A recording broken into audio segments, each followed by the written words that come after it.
In ancient Israel, during a time when judges governed the nation, the people lived in cycles of obedience to God, disobedience, oppression by enemies, and cries for deliverance. This era was marked by deep instability and constant trials. The book of Judges paints a picture of a turbulent and uncertain period. Judges 6:1 states that the Israelites did evil in the eyes of the Lord, and for 7 years he handed them over to the Midianites. The Midianites were a fierce and relentless enemy, and their oppression was harsh and unyielding. They swept through the lands of Israel like a plague of locusts, devastating crops and seizing livestock. The once prosperous people of Israel were now reduced to hiding in caves and mountains, desperately trying to survive while living in constant fear. It was in the midst of this chaos, this time of fear and oppression, that we meet Gideon. On the surface, he appears to be just an ordinary young man, but his destiny was far greater than anyone could have imagined. Judges 6:11 introduces us to the scene. The angel of the Lord came and sat under the oak in Ophrah that belonged to Joash the Abiezrite, where his son Gideon was threshing wheat in a winepress to keep it from the Midianites. Picture this moment. Gideon, crouched down in a place meant for crushing grapes, struggling to thresh wheat. He wasn't in a field as one might expect, but in a winepress, trying to preserve enough food to feed his family. His situation was desperate, his life filled with uncertainty. Fear hung in the air like a thick fog, and in this moment of helplessness, something extraordinary happened. Judges 6:12 tells us that the angel of the Lord appeared to Gideon and said, "The Lord is with you, mighty warrior." Gideon, confused, must have looked around, wondering if the angel was speaking to someone else. His response is filled with disbelief and frustration. "Pardon me, my Lord," Gideon replied, "but if the Lord is with us, why has all this happened to us? Where are all his wonders that our ancestors told us about when they said, 'Did not the Lord bring us up out of Egypt?' But now the Lord has abandoned us and given us into the hand of Midian." In this moment, Gideon's questions reflect the feelings many of us experience in times of suffering and difficulty. Where is God when we need him? Why does he allow bad things to happen to good people? These are the questions that often arise when life feels overwhelming. But the angel did not come to discuss theology or debate God's ways. He came with a mission for Gideon. Judges 6:14 says, "The Lord turned to him and said, 'Go in the strength you have and save Israel out of Midian's hand. Am I not sending you?'" Gideon, still in shock, tries to deflect the responsibility. He sees himself as the least important in his family, and his family is the weakest in his tribe. How could he, the smallest and least significant person, possibly be the one chosen for such a monumental task? Judges 6:15-16 shows us Gideon's response. "Pardon me, Lord," Gideon replied, "but how can I save Israel? My clan is the weakest in Manasseh, and I am the least in my family." But the Lord's answer is simple, powerful, and clear. "I will be with you, and you will strike down all the Midianites, leaving none alive." The promise was not based on Gideon's abilities or strength. It depended solely on the power and presence of God. Still hesitant, Gideon asks for a sign. He prepares an offering of meat and unleavened bread, and the angel of the Lord performs a miraculous act. Judges 6:21 tells us that, with the tip of the staff that was in his hand, the angel of the Lord touched the meat and the unleavened bread. Fire flared from the rock, consuming the meat and the bread, and the angel of the Lord disappeared. This was no ordinary sign. It was a powerful demonstration of God's divine presence. And in that moment, the weight of God's reality hit Gideon. Judges 6:22-23 says, "When Gideon realized that it was the angel of the Lord, he exclaimed, 'Alas, sovereign Lord, I have seen the angel of the Lord face to face.' But the Lord said to him, 'Peace, do not be afraid. You are not going to die.'" The calling was clear. Gideon, the least of the least, had been chosen by God for a mission that would change the course of Israel's history.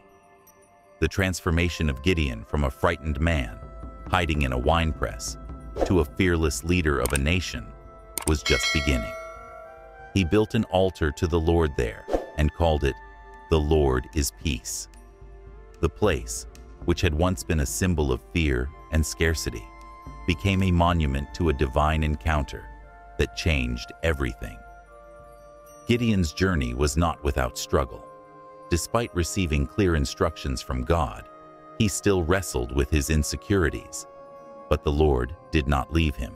God was with him every step of the way, and Gideon would go on to lead Israel to victory, defeating the Midianites and restoring peace to the land. Through Gideon's story, we see that God does not call the equipped, he equips the called.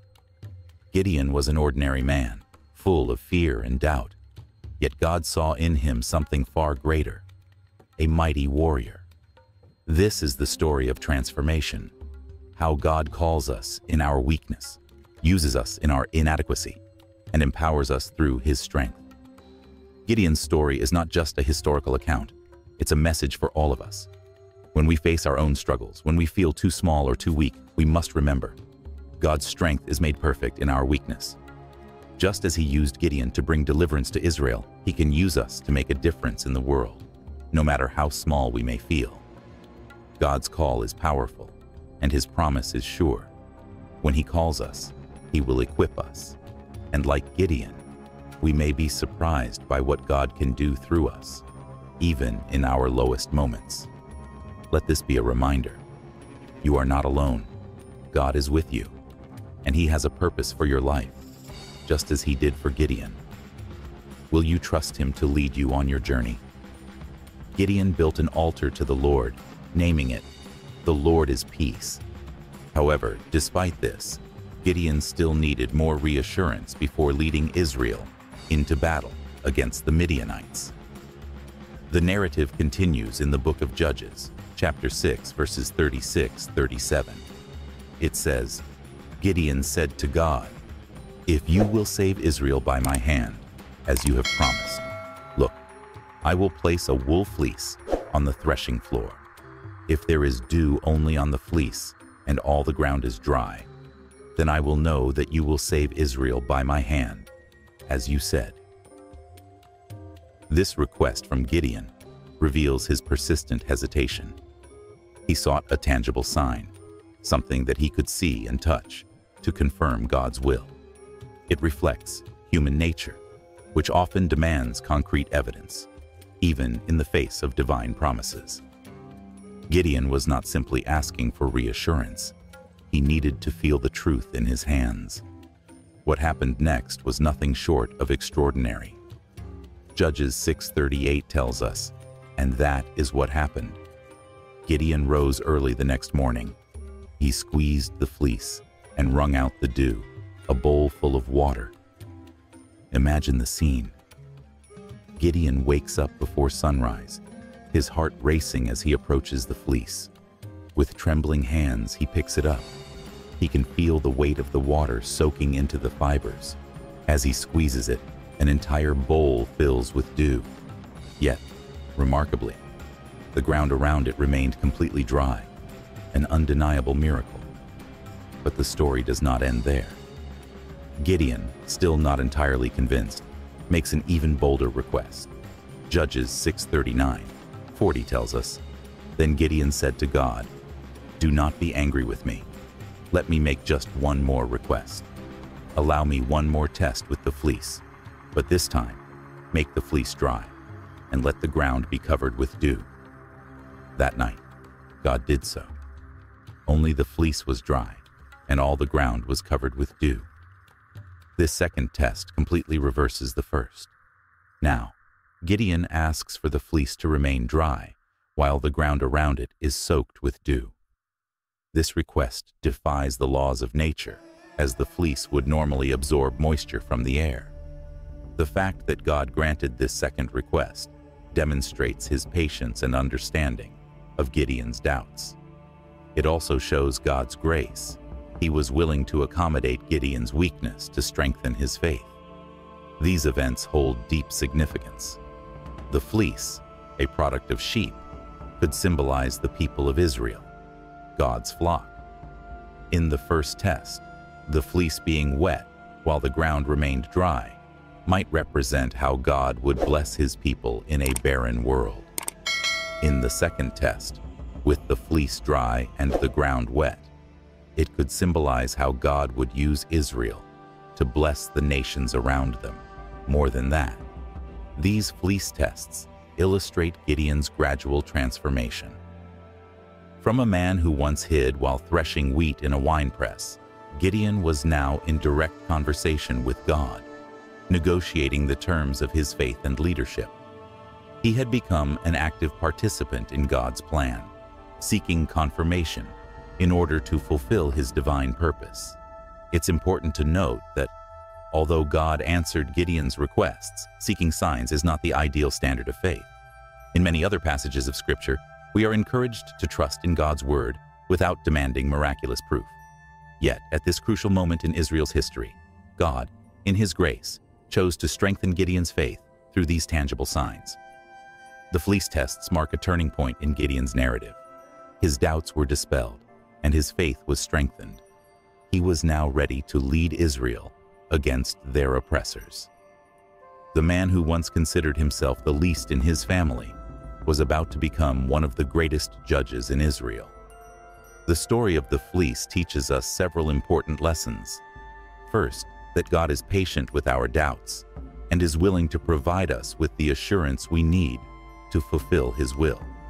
Second, that faith often grows gradually through concrete experiences with God. And third, that when God calls us to a task, he also equips us with the confidence needed to accomplish it. As the dew dried under the rising sun, Gideon rose as a new man. His insecurities had been washed away along with the dew, and in their place, a fierce determination began to grow. The warrior that God had seen from the beginning was finally emerging. With divine confirmation secured, Gideon was now ready for the next step in his journey. The army needed to be gathered, and a decisive battle was on the horizon. The man who had tested God with the fleece was now about to be tested in the heat of conflict. With renewed confidence from the signs of the fleece, Gideon was prepared to lead Israel against the Midianites. God's call echoed in his ears, and the time to act had finally come. The narrative now transports us to a crucial moment in Israel's history, where human logic would be challenged by divine wisdom. Judges 7:1 sets the scene. Early in the morning, Gideon and all the people who were with him camped beside the spring of Harod. The camp of Midian was north of them. In this moment of pivotal decision, the man who once doubted was now on the brink of leading Israel to victory. In the valley near Mount Mor, also known as Jobal, Gideon now faces a moment of great uncertainty. After destroying the altar of Baal, he had gathered a considerable army, but the situation was far from ideal. The biblical text gives us a glimpse into the scale of this force in Judges 7:3. Gideon announces to the people, "Anyone who is afraid or trembling may return home and leave Mount Gilead." This statement suggests that the army was positioned on Mount Gilead, preparing for a decisive battle. The people's response was surprising. The very next verse tells us that 22,000 men left, leaving only 10,000 to remain. Imagine the scene. More than two-thirds of Gideon's army, in the face of an impending battle, abandoned their posts. For any military leader, seeing such a massive reduction in forces on the eve of a crucial battle would be devastating. However, God had a different plan for Gideon.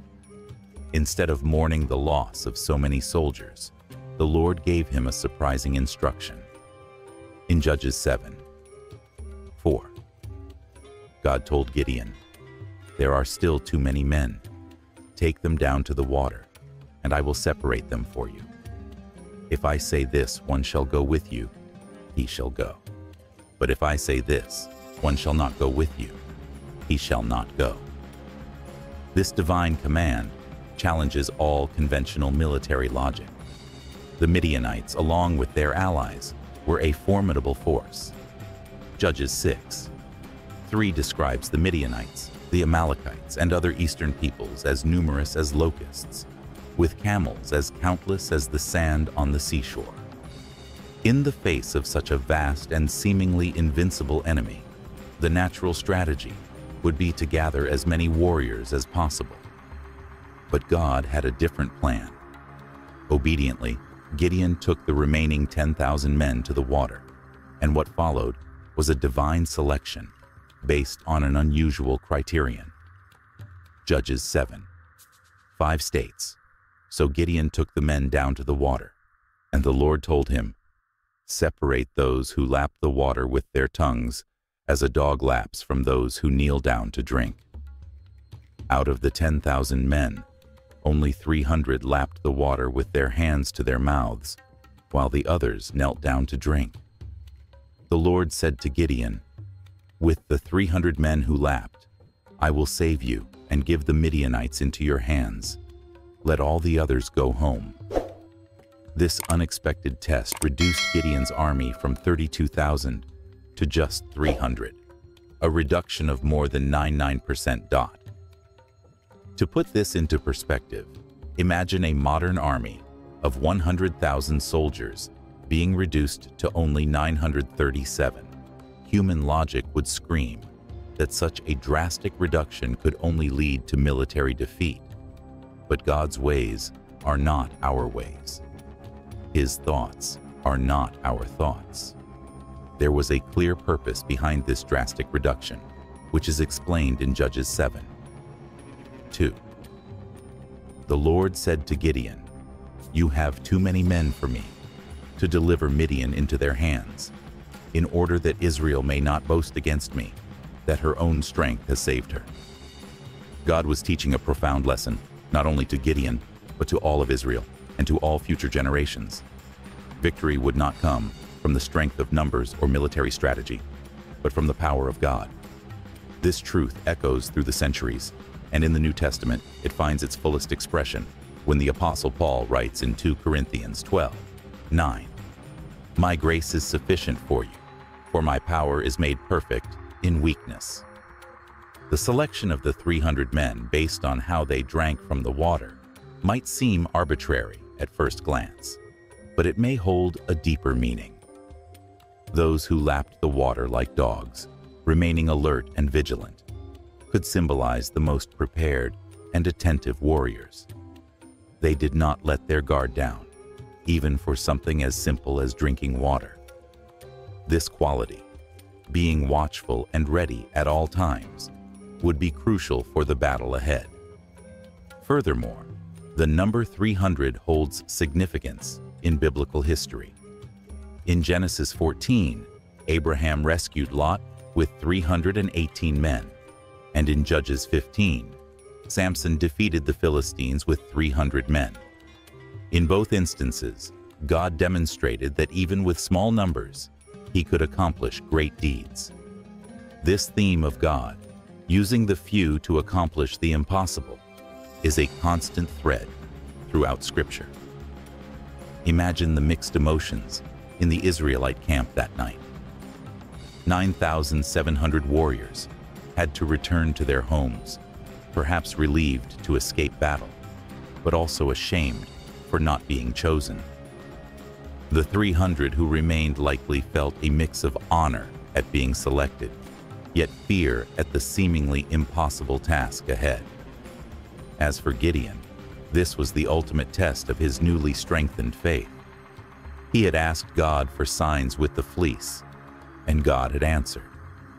Now, God was asking Gideon for a sign of his trust in the face of overwhelming odds. Leading such a tiny army against such a formidable force was not just a test of military strategy, but a test of faith.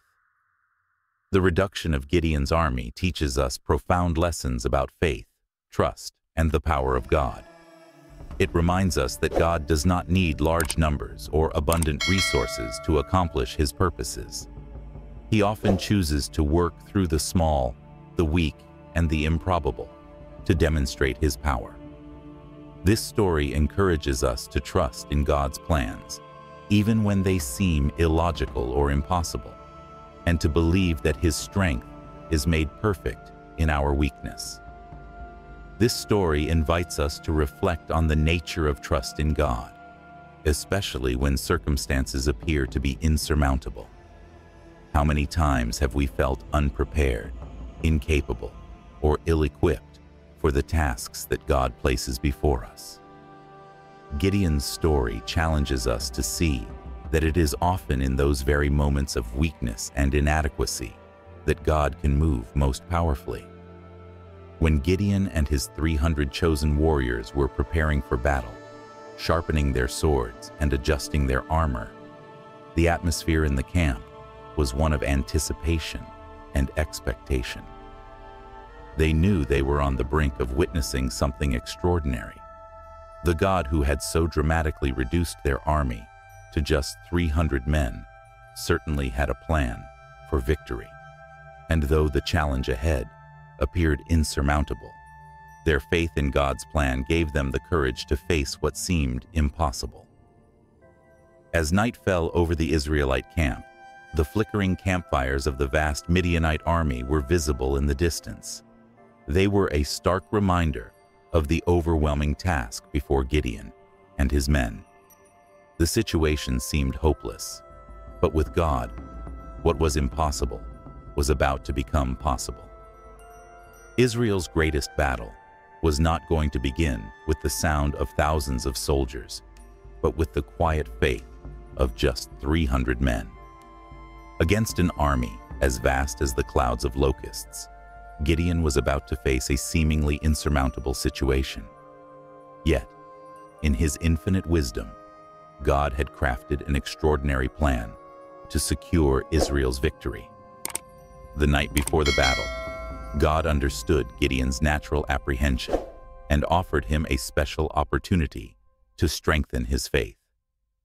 Judges 7:9-11 tells us, "That night the Lord said to Gideon, 'Get up and go down to the camp, for I have given it into your hands. If you are afraid to attack, go down to the camp with your servant Purah and listen to what they are saying. Afterward, you will be encouraged to attack the camp.'" This divine instruction reveals God's deep understanding of human weaknesses and his willingness to strengthen his servants in times of fear. Gideon, obedient to God's call, went down to the enemy camp with his servant Purah. What happened next was nothing short of providential. As described in Judges 7:13-14, Gideon arrived at the camp just as a man was telling his friend about a dream. "I had a dream," he said. "A round loaf of barley bread came tumbling into the Midianite camp. It struck the tent with such force that the tent overturned and collapsed." His friend immediately recognized the significance of this dream and replied, "This can be nothing other than the sword of Gideon, son of Joash, the Israelite. God has given the Midianites and the whole camp into his hands." This dream and its interpretation were exactly what Gideon needed to hear. The barley loaf, a food typically consumed by the poorer Israelites, symbolized Gideon's seemingly insignificant army. The overturned tent was a sign of the Midianites' imminent defeat. God was showing Gideon that even the enemy soldiers were unconsciously acknowledging the divine power at work through him. This powerful revelation filled Gideon with renewed courage. Strengthened by this divine confirmation, Gideon returned to the Israelite camp, ready to lead his army into battle. Judges 7:15 says, "When Gideon heard the dream and its interpretation, he worshipped God. He returned to the camp of Israel and called out, 'Get up! The Lord has given the Midianite camp into your hands.'" With his faith renewed, Gideon was now ready to execute the divine strategy that would lead to victory. And what an unusual strategy it was. Judges 7:16 describes how Gideon divided his 300 men into 3 companies. He placed trumpets and empty jars in the hands of all of them, with torches inside. Just imagine the scene. 300 men, each holding a trumpet in one hand and a jar with a hidden torch in the other. This was not the kind of weaponry one would expect from an army about to face a far superior force. Gideon then instructed his men, as we read in Judges 7:17-18. "Watch me," he told them. "Follow my lead. When I get to the edge of the camp, do exactly as I do. When I and all who are with me blow our trumpets, then from all around the camp, blow yours and shout, 'For the Lord and for Gideon.'" The strategy was simple, yet brilliant. It was designed to create the illusion of a much larger army by using the cover of darkness and the element of surprise. Judges 7:19-20 recounts the attack. Gideon and the 100 men with him reached the edge of the camp at the beginning of the middle watch, just after they had changed the guard. They blew their trumpets and broke the jars that were in their hands. The sound of the trumpets, combined with the breaking of the jars and the sudden appearance of flaming torches, sent the Midianites into a panic. This strategic move not only caused confusion and chaos, but also set the stage for the Israelites' miraculous victory. The 300 men, armed with nothing but faith, trumpets, jars, and torches, had become an unstoppable force through the power of God. 3 companies blew the trumpets, smashed their jars, and grasped the torches in their left hands. In their right hands, they held the trumpets they were to blow. As they did, they shouted, "A sword for the Lord and for Gideon." The effect was immediate and devastating. The Bible tells us in Judges 7:21-22 that each man stood in his place around the camp, and all the Midianites ran, crying out as they fled. When the 300 trumpets sounded, the Lord caused the men throughout the camp to turn on one another with their swords. The Midianite army fled toward Beth-shittah, toward Zerah, and as far as the border of Abel-Meholah, near Tabbath. The confusion in the Midianite camp was total. The sudden sound of 300 trumpets, the blinding light of 300 torches emerging from the darkness, and the battle cry echoing from all directions created the illusion of a massive army attacking from every side. In their panic, the Midianites began to fight among themselves, unable to distinguish friend from foe in the confusion of the night. They were trapped in darkness, chaos, and fear. This divine strategy reveals several important truths. First, it shows us that God often uses unusual methods to achieve his purposes. The weapons of victory were not swords or spears, but trumpets, jars, and torches. These simple, unconventional tools became instruments of divine power. God doesn't always follow human expectations or use conventional means. Sometimes, his victory comes through what the world would deem foolish or weak.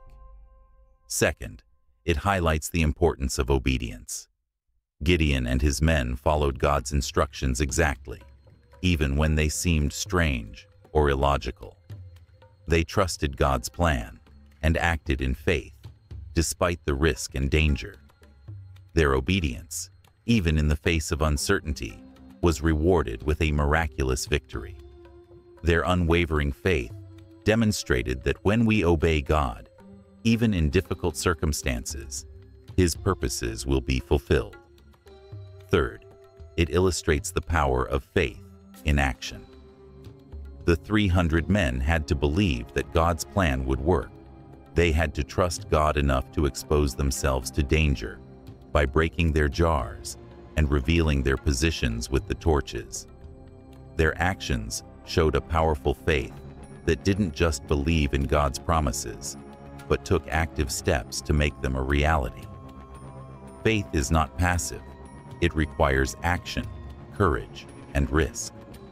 Finally, it demonstrates that when God is in control, even the smallest forces can overcome the greatest challenges. The victory didn't come through Israel's military strength, but through the power of God working through His obedient people.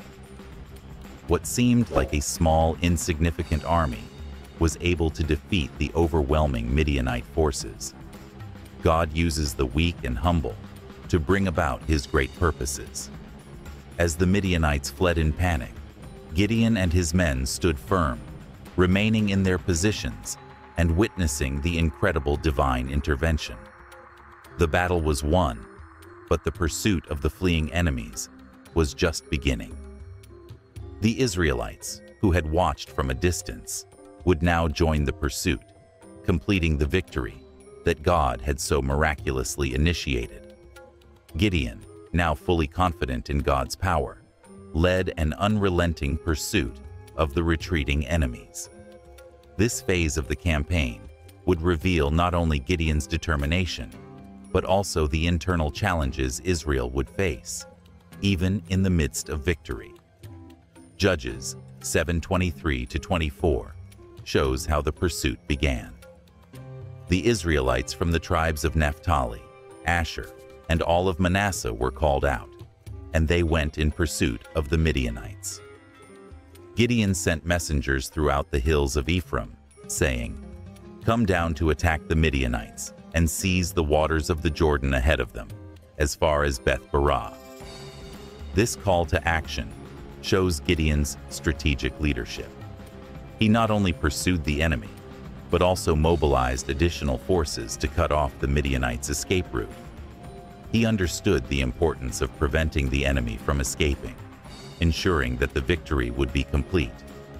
The response from the Ephraimites was immediate, as verse 24 continues. So all the Ephraimites were called out, and they took the waters of the Jordan as far as Beth-barah. Gideon's strategy proved effective, as they successfully cut off the Midianite retreat and secured the surrounding areas. Judges 7:25 reports that they also captured 2 Midianite leaders, Orba and Zeb. They killed Orba at the rock of Orba and Zeb at the winepress of Zeb. They pursued the Midianites and brought the heads of Orba and Zeb to Gideon, who was on the other side of the Jordan. The capture and execution of these Midianite leaders was a significant blow against the enemy. However, this victory also brought to light internal tensions within Israel. Judges 8:1 shows the beginning of this conflict. The Ephraimites, feeling excluded from the glory of the initial victory, asked Gideon, "Why have you treated us like this? Why didn't you call us when you went to fight Midian?" They criticized him sharply for not involving them in the earlier stages of the battle. Their complaint reveals the tribal pride and desire for recognition that often threatened Israel's unity. Despite their crucial role in capturing the enemy leaders, the Ephraimites felt left out and overlooked. This was a serious issue because division among Israel's tribes had the potential to undermine the entire campaign. Gideon's response demonstrates his diplomatic wisdom. Judges 8:2-3 records his answer, "What have I accomplished compared to you? Aren't the gleanings of Ephraim better than the full grape harvest of Abiezer? God gave Orba and Zeb, the Midianite leaders, into your hands. What was I able to do compared to you? Gideon answered with humility, emphasizing the great victories the Ephraimites had won and honoring their contribution. By recognizing their value and diffusing their anger, Gideon preserved unity among the tribes and kept the focus on God's work rather than personal glory. Through this story, we learn that God can use unexpected methods, even simple actions, to accomplish great victories. We also see the importance of obedience, faith, and unity. Even in the midst of apparent victory, challenges arise, whether from external enemies or internal conflicts. However, when God's hand is at work, His purposes will be fulfilled, and His people can experience true victory, both spiritually and practically. Gideon's leadership and the pursuit of the Midianite kings. In the midst of a difficult and critical time for Israel, Gideon demonstrated remarkable leadership, balancing military strategy and diplomacy with great wisdom. When the Ephraimites came to him with complaints, Gideon responded in a way that calmed their anger and redirected their focus. He asked, "Are not the gleanings of Ephraim better than the full grape harvest of Abiezer?" This rhetorical question allowed Gideon to downplay his own accomplishments and instead highlight the contributions of the Ephraimites, acknowledging their importance in the battle. His skillful response not only appeased their resentment, but also strengthened internal unity, which would be vital for maintaining Israel's cohesion throughout and beyond the campaign. As the conflict continued, Gideon's pursuit of the Midianite kings, Zebah and Zalmunna, grew increasingly intense. Judges 8:4 paints a vivid picture of the toll this pursuit took on Gideon and his 300 men. Despite their exhaustion, they pressed on.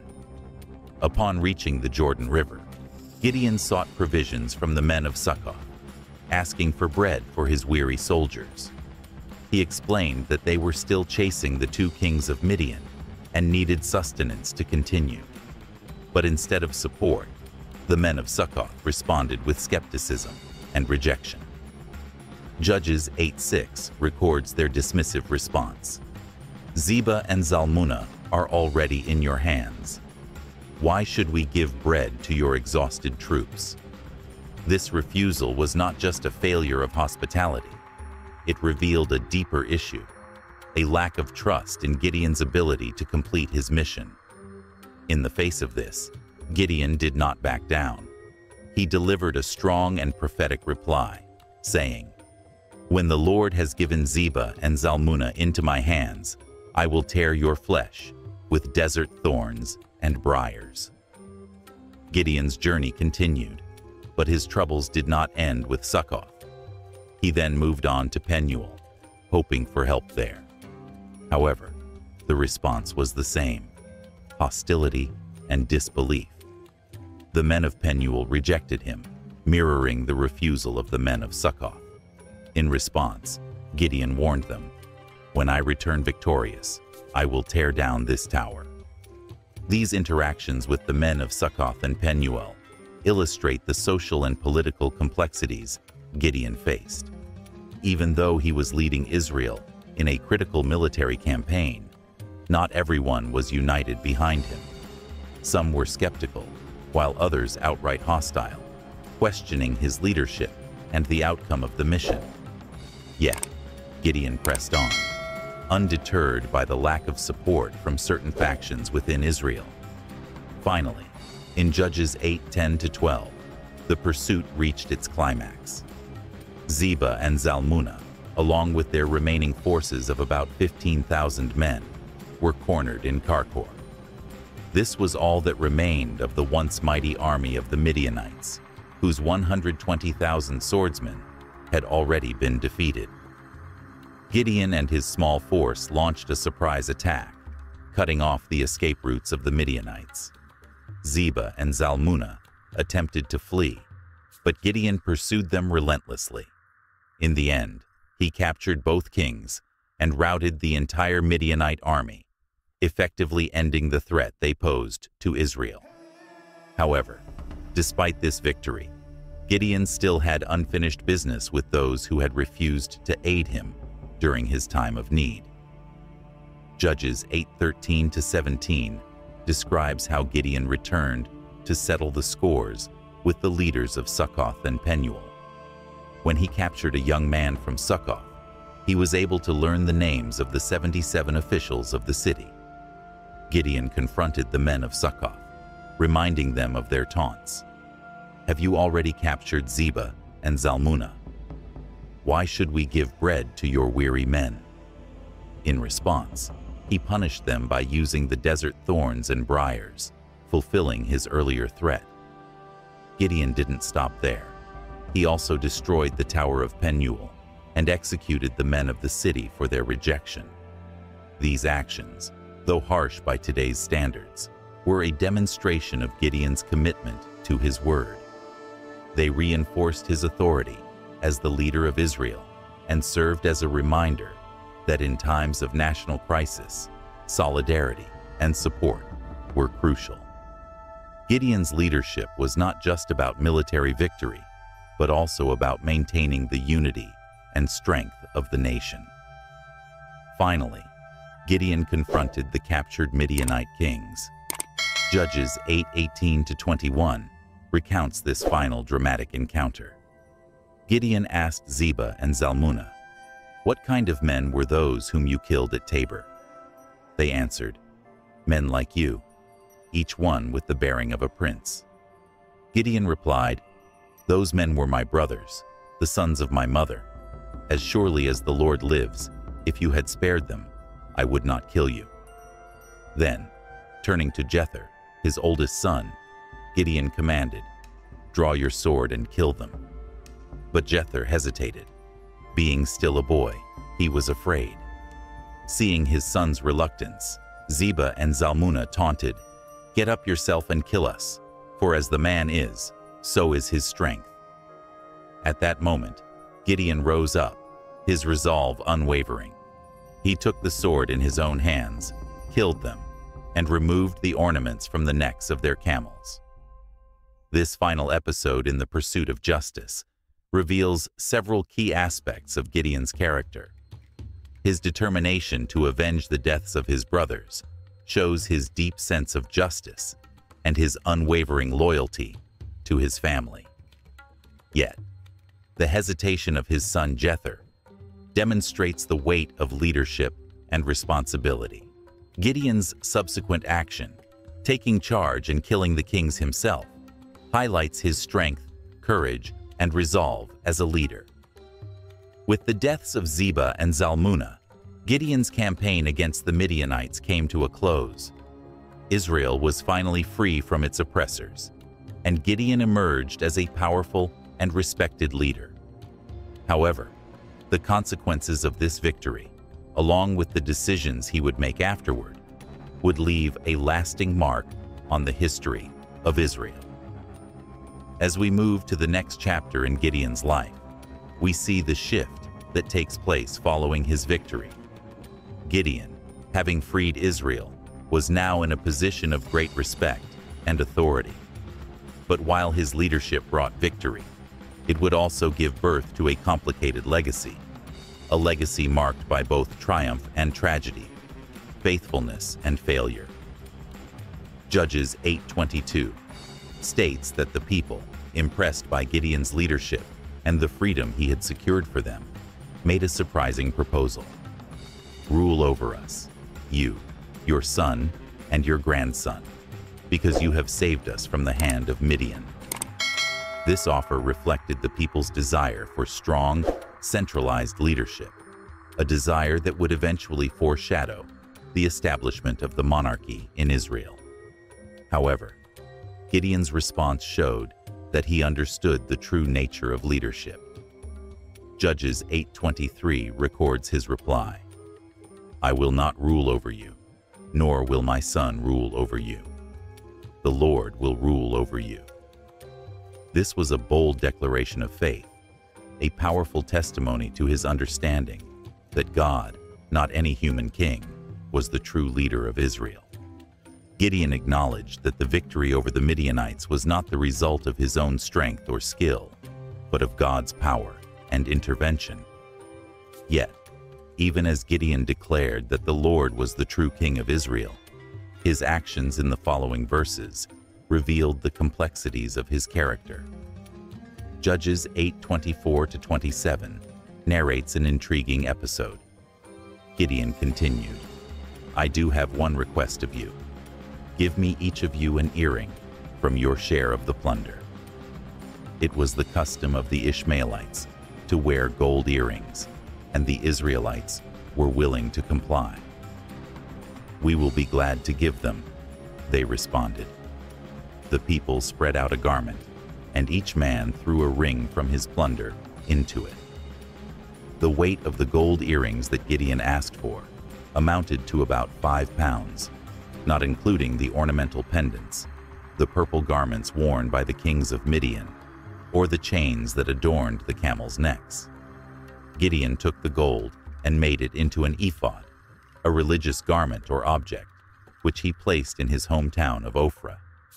This act, though seemingly innocent, led to a tragic consequence. As Judges 8:27 concludes, all Israel prostituted themselves by worshiping it there, and it became a snare to Gideon and his family. Gideon's request for the plunder and the creation of the ephod show a shift in his character. While he had once demonstrated strong faith in God and declared that the Lord was the true ruler of Israel, his actions now suggest a temptation toward self-glorification and the desire for power. The ephod, which was meant to be a symbol of God's holiness, instead became an object of idolatry, leading Israel astray. This episode highlights the complexities of Gideon's legacy. While his leadership had freed Israel, his later actions, and the subsequent idolatry that followed, revealed the dangers of misplaced trust in human leaders and material wealth. Gideon's life, filled with moments of great faith and courage, also showed the human tendency to fall into temptation and the consequences of such actions. In the coming chapters, we will see how these choices would continue to affect the future of Israel, as Gideon's legacy would be both celebrated and condemned. The story of Gideon, his family, and the events following his leadership reveals some powerful insights. In this episode, we uncover a significant flaw in Gideon's judgment.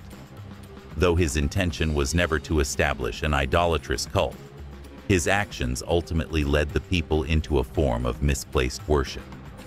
The ephod, a priestly garment he created, became an object of improper veneration, diverting the people from the true worship of God.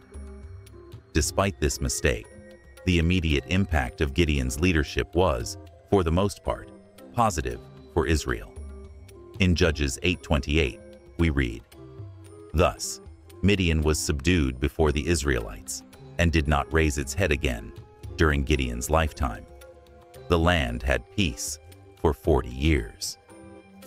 These 40 years of peace stand as a testimony to the effectiveness of Gideon's leadership and the blessings God had bestowed upon Israel during that time.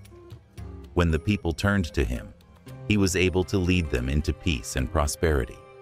However, the narrative also points to the seeds of future problems that were being sown.